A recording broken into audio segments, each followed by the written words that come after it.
concerning local sightings here, I've personally seen two at one time maneuvering, and along with a third one later, and they looked and performed exactly like your video that you took that night that was broadcast. Now, not to, I'm not attacking anyone that's had sightings, but you know, there are there's a lot of atmospheric phenomena that can relate to. I'm beginning to sound like Phil Class here, but, but I mean, just to give. Who live in glass houses, don't Right. But I mean, just to give it a fair shake. In fact, what's that guy's name? Glenn Campbell wrote that Area 51 guide and brought up. I don't think he believes my story, but I think he brought up some very good points in there, and that a lot of that stuff can be mistaken. And if you're looking at something with the naked eye, a lot of times it can look like it jumps around and things like that, especially if you're staring at it for a long time. It all depends. It all depends how it's looked at. Obviously, if it's something dramatic, if something is close, if something makes a tremendous jump, a great distance, other than a little, tiny white light that looks like the head of a pin, that's a different story. And if that's what you saw, then that remains unexplained. Well, that's what I'm referring to, because it was very close. Both of them were very close, and they would get brighter and darker, just like your videos. Sometimes almost strobed, and they were down on the ground, got bright, took off, and moved around. And my main question was that not all of the time the light was on. It seemed like when they were getting ready to take off, they'd power up, get very bright, take off. But when they were moving around, they could shut the lights completely off. Now, they can't shut them off. What happened is the craft probably pitched with the bottom towards you, and it looked like the light was off, because you can't see the light from the bottom. I see. Two questions. One is nuts and bolts, but why do they generate light?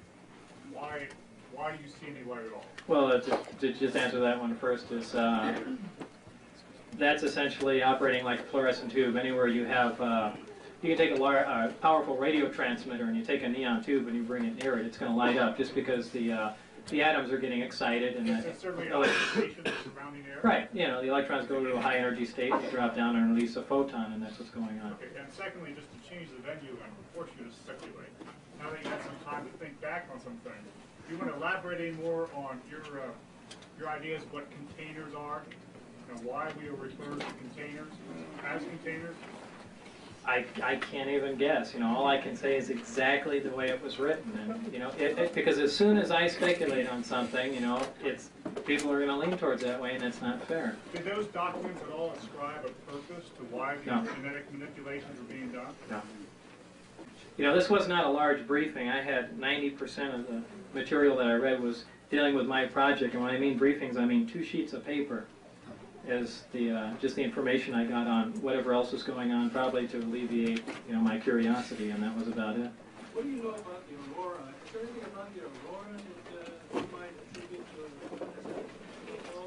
Now, the aurora I did see once on the way out there, and the only reason I say it's the aurora is I was told it by Dennis in the bus, and it makes an unbelievably loud sound, and I think when I heard it, I said, it sounds like the sky is tearing. And from what I understand, it operates on a liquid methane powered engine. There's a lot of this information has gotten out in Aviation Week and Popular Science, and it looked, if this in fact was Aurora, it was certainly a strange aircraft. It looked like, if you know what the old X-15 looked like, a very long, slender craft with short wings on it, and a square exhaust that had little vanes in it. Is it quite large? Is it large? Large, yeah. Yes, it's quite large. It's a really overgrown thing. And there were a couple of people that came up who I described the sound to. One of them was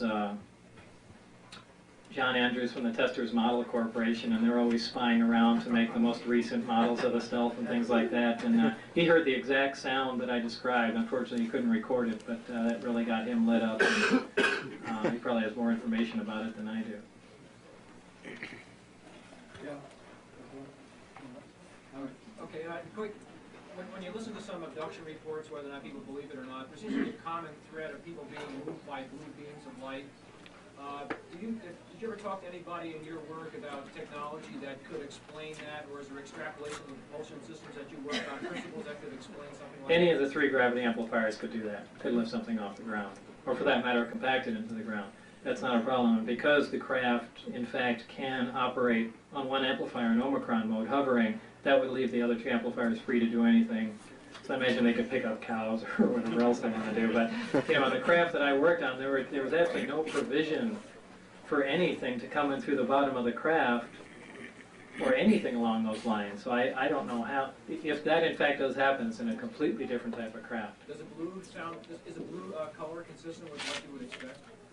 That's more consistent than the graph's glowing orange, because the interaction of it should the nitrogen atmosphere glow blue.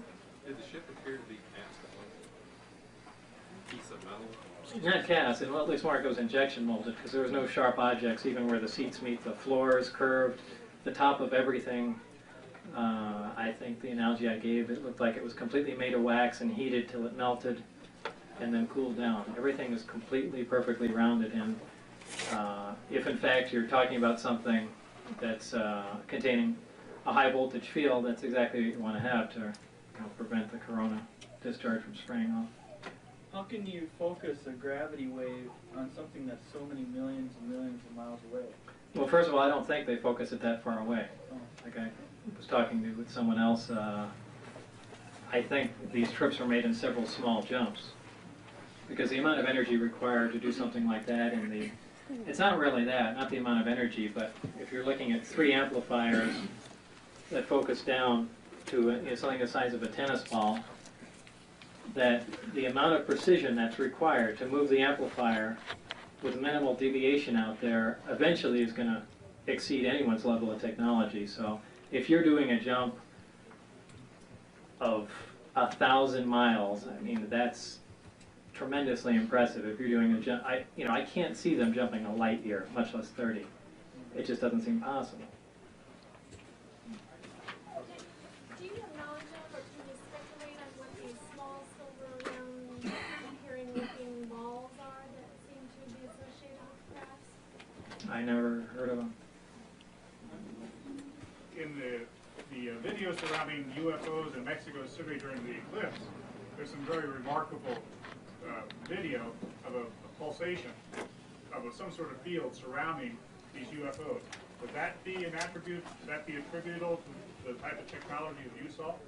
It's possible. An optical distortion? Yeah, absolutely. So a pulse, and the polarization of the pulse seemed to be changing as well. That's certainly possible. Yeah, in your video that I saw last night, you were mentioning in what you're reading is that the aliens had a capability of anesthetizing a human brain, and that could be broken by either rock music or stimulants. Rock music. I think I did. Did I actually say that in the tape? Yeah. Loud music. Okay.